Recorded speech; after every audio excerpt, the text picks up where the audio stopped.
This program, what we're actually doing is for Kennametal, we take their K-tip drill and we put a cast iron grind on it. Okay, so what's going to happen here is that, you know, I don't have anything set up in there, but it was the last job that I actually ran in here.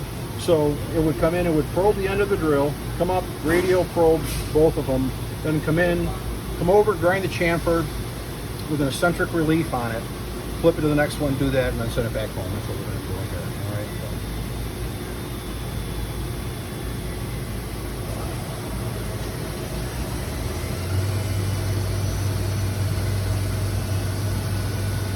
And actually, that job was a huge money maker because I'd run it up here, and the cycle would grind both of those things on there in like, I don't know, less than a minute or something like that.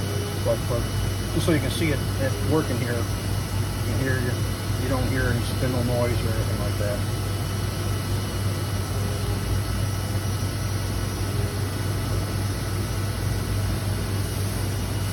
I'll turn it up a little bit.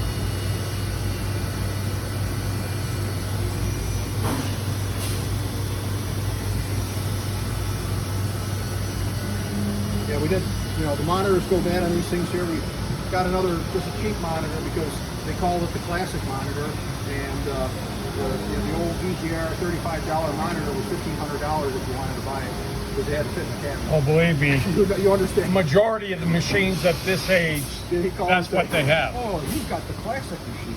And they usually mount it right on top of the control.